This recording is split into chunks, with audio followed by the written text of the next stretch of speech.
Block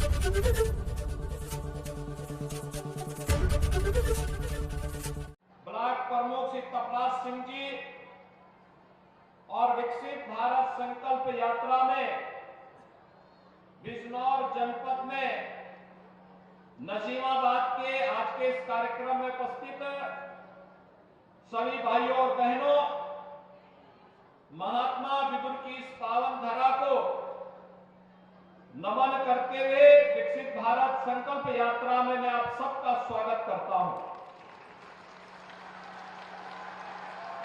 भाइयों बहनों, बिजनौर लखनऊ से जितनी दूर लगता है, मुझे बिजनौर आने में और उसको और नजदीक में महसूस करता हूं,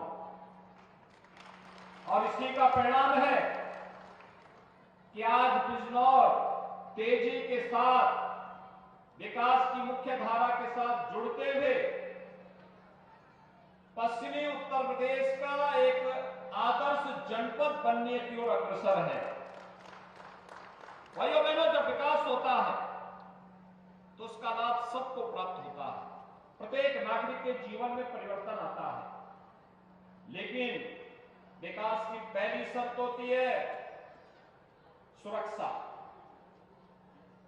सुरक्षा के साथ सरकार ने पहले दिन से कह रखा है कि हमारी संवेदना गरीब के लिए है, अन्नदाता किसान के लिए है, नौजवान के लिए है, बहन बेटियों की सुरक्षा के लिए है, व्यापारियों की सुरक्षा को लेकर के है, आम नागरिक को शासन की योजनाओं का लाभ प्रदान करने को लेकर के है।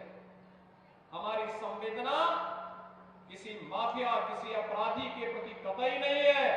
जीरो टॉलरेंस के तहत सरकार कार्य करेगी और अपराधियों और माफियाओं से सख्ती से निपटने का काम भी करेगी। भाइयों बहनों, ये शक्ति का परिणाम हुआ। एक तरफ सुरक्षा का वातावरण बना, दूसरी तरफ जिस राज्य में हर दूसरे दिन बड़े दंगे होते थे, महीनों महीनों कर्फ्यू लगा रहता था, आज उसी उत्तर प्रदेश के बारे में लोग कहने के लिए मजबूर हैं कि नो कर्फ्यू नो दंगा, यूपी में सब चंगा है ना। आज कर्फ्यू तो नहीं लगता ना, दंगा भी नहीं होता ना, कांवड़ यात्रा शांतिपूर्ण तरीके से निकल रही है ना, पर्व और त्योहार शांतिपूर्ण ढंग से मनाए जा रहे हैं ना, बेटियां सकुशल स्कूल जा पा रही है ना, और भाइयों बहनों, कनेक्टिविटी कितनी बेहतर हुई है। बिजनौर से, मेरठ से और दिल्ली से 4 लेन की कनेक्टिविटी से नजीमाबाद भी जुड़ रहा है। तेजी के साथ इस कार्यक्रम को आगे बढ़ा रहे हैं, और अभी तो हमारा प्रयास है कि गंगा एक्सप्रेसवे समय पे बनके तैयार हो जाएगी तो गंगा एक्सप्रेसवे को मेरठ से फिर इसी रास्ते हरिद्वार तक ले जाने के लिए भी कार्य प्रारंभ करेंगे। कोई सोचता था कि बिजनौर में भी मेडिकल कॉलेज बनेगा? भाइयों बहनों, आज बिजनौर में सरकारी मेडिकल कॉलेज भी बन रहा है, प्राइवेट मेडिकल कॉलेज भी बन रहा है। यह विकास की प्रक्रिया के साथ जुड़ते हुए एक नया परिवर्तन है, और परिवर्तन तब आता है जब सरकार और समाज मिलकर के जातिवाद से, परिवारवाद से, मत और मजहब के बाद से ऊपर उठ करके विकास और खुशहाली के लिए कार्य करती है, सुरक्षा के लिए कार्य करती है, तो परिणाम इसी रूप में देखने को मिलते हैं। और इसी का परिणाम है पिछले 9.5 वर्ष में प्रधानमंत्री मोदी जी के नेतृत्व में हम सबको एक नया भारत आज दिखाई देता है। एक नया भारत जिसमें सभी प्रकार की सुविधाएं भारत के नागरिक के लिए, उसको सुरक्षा भी मिलेगी, उसकी समृद्धि के लिए कार्य भी होगा,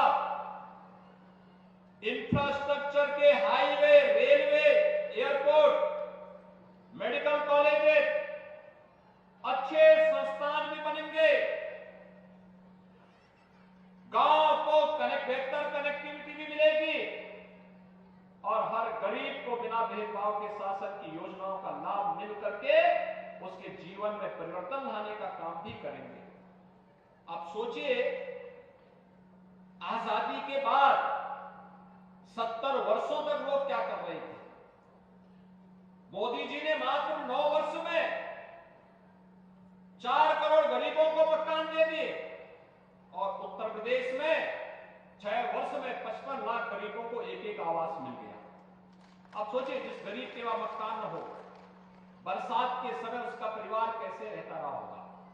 लेकिन आज उसके वहां पक्का मकान है तो परिवार भी खुशहाल है, बच्चे भी पढ़ लिख रहे हैं और साथ ही साथ उस व्यक्ति को इस बात की भी वो है कि जो मकान के लिए पूंजी बचाई थी उस पैसे का उपयोग व्यवसाय करने में वो आसानी से कर दे रहा है।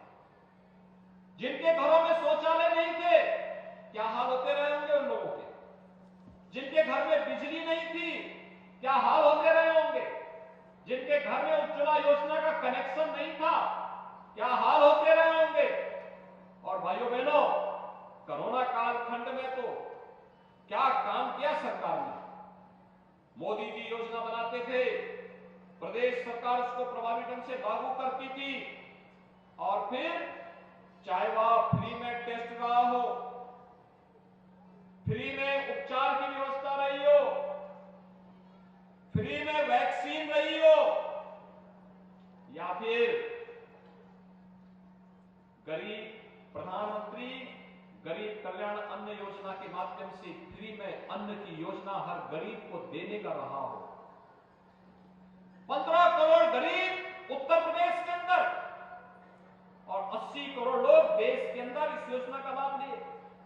हर महामारी में लोग भूखों मरते थे। पहली बार हुआ कोरोना दुनिया की सबसे बड़ी महामारी थी इस सदी की, और भाइयों बहनों, भूख से कोई मौत नहीं हुई, उपचार के अभाव में कोई मौत नहीं हुई। और ठीक है, पहले से बीमारी